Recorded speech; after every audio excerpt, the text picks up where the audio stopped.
కోల్చారం మండల కాంగ్రెస్ పార్టీ అధ్యక్షులు నాగుల మల్లేశం గౌడ్ ఆధ్వర్యంలో పలు గ్రామాలలో మంజూరైన ఇందిరమ్మ ఇండ్లకు భూమి పూజ చేసి మార్కింగ్ ఇచ్చి కొబ్బరికాయ మరియు గుమ్మడికాయ కొట్టిన ముఖ్య అతిథి నర్సాపూర్ కాంగ్రెస్ పార్టీ ఇన్ఛార్జ్ ఆవుల రాజిరెడ్డి ప్రారంభించారు. అనంతరం ఆయన మాట్లాడుతూ గత ప్రభుత్వం 10 ఏళ్ల కాలంలో డబుల్ బెడ్రూమ్ ఇస్తానని ఎక్కడ కూడా ఇచ్చిన దాఖలు లేవు.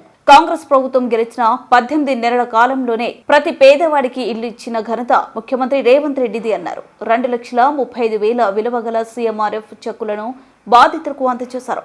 ఈ కార్యక్రమంలో జిల్లా కాంగ్రెస్ పార్టీ అధ్యక్షులు రెడ్డిపల్లి ఆంజనేయ గౌడ్, జిల్లా గ్రంథాలయ సంస్థ చైర్మన్ చిరుమల సుహాసిని రెడ్డి, కాంగ్రెస్ పార్టీ నాయకులు, కార్యకర్తలు పాల్గొన్నారు.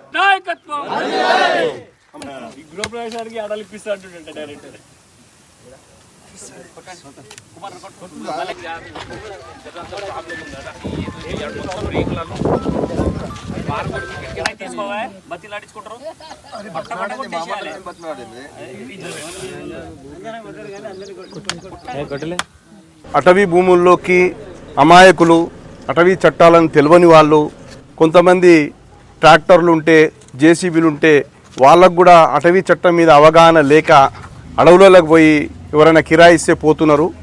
ఎందుకంటే గతంలో కొన్ని పట్టాలు ఇవ్వడం కూడా జరిగింది, ఫారెస్ట్ పట్టాలు అని, రెవెన్యూ పట్టాలని. ఇవన్నీ కూడా రెవెన్యూ భూములకు మన ఫారెస్ట్ భూములకు ఆనుకొని ఉన్నాయి. అక్కడ సరిహద్దుల దగ్గర కూడా కొన్ని దగ్గర కందకాలు, బౌండరీస్ వేసిరు. వాటిని దాటకుండా మీకు ఇచ్చిన పట్టాలల్లో మీకున్న పరిధిలో మీరందరూ కూడా వ్యవసాయం సాగు చేసుకోగలరు.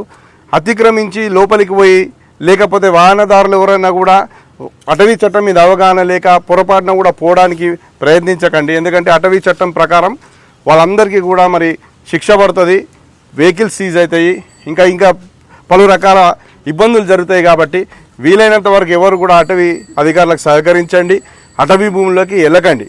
ఎందుకంటే మీ భూములు పైన ఎవరైనా అటవీ అధికారులు కూడా వచ్చినట్టయితే మా దగ్గరికి సంప్రదించండి. మీకు పట్టాలున్న దగ్గర అటవీ అధికారులు ఎవరైనా మిమ్మల్ని వేధించినా కూడా మేమందరం మిమ్మల్ని అందరినీ రక్షించుకుంటామని తెలియజేస్తున్నాం.